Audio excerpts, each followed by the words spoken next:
Alright, let's tie a fly here.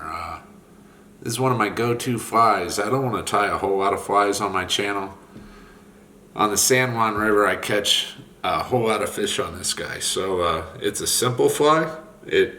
Some people probably call this a junk fly, just maybe not a fly. It's basically a jig. It's just a jig head, marabou tail, and rabbit fur. Really simple. It's called a leech pattern, I guess. And when it's wet, it slicks down really small and just looks like a black worm. And I really do think they think it's a leech because they hit it pretty assertively. And I'll show you what this fly is. It's just a size 12 wide gap hook with a matte black head. That's a 3.3 milliliter or millimeter tungsten bead. Get this light back just a little bit. I'm hitting it. Start your thread.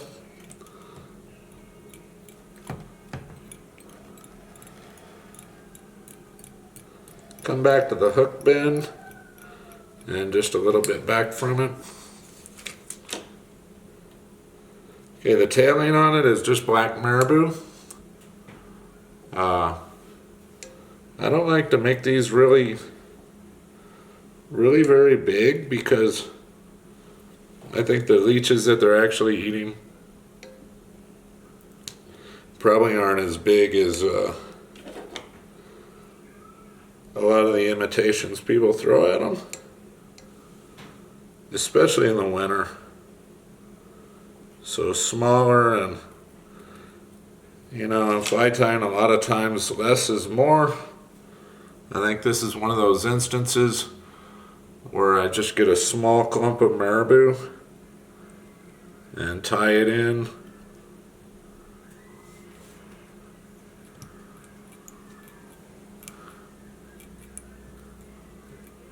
A lot of people tie this fly. It's nothing special. It's not anything complicated, but it uses some techniques that you can tie like a lot of flies with it. You can size this up and tie big streamers. Okay, so you got your marabou tied in, and the next technique you're going to use is a split thread technique. You're going to separate the thread, which here I'm using 140 denier Danville, and UTC works real good or whatever. You just want a flat thread that you can unravel and then separate. Use a split thread technique, separate the two strands, and then I just set that aside, separated. So for the body of the fly, I'm going to use rabbit zonker, and just a little bit of it. I'm going to pinch it with my fingers and just take it off and keep it kind of combed out, and just take like I don't know, maybe 1/8 of an inch.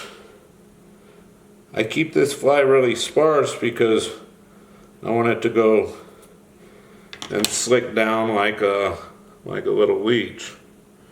It's just a worm we're trying to imitate, so I don't use a whole lot of thread, whole lot of material, whole lot of fur, or a whole lot of anything on this fly. Keep it small.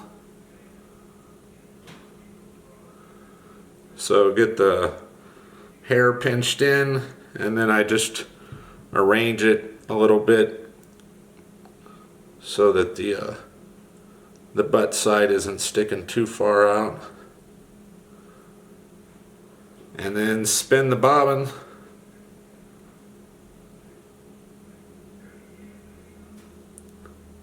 Give it a really good spin and let the thread cord up.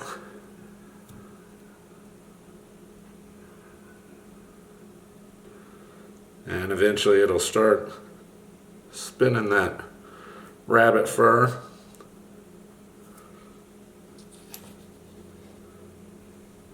And you want to take a bodkin or a needle or something and comb it out real quick,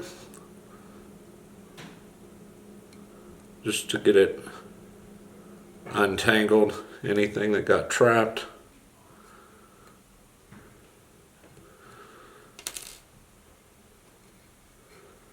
And like I say, guys, this is a really simple fly. All I do is kind of help it along while you go. Wrap the rabbit fur up the shank. Make sure it's moving up. You gotta get it up to the front. Simple as that. Take your needle or your bodkin again and comb it out.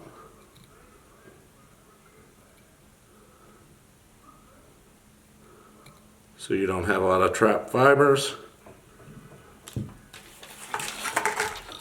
And a whip finishing tool.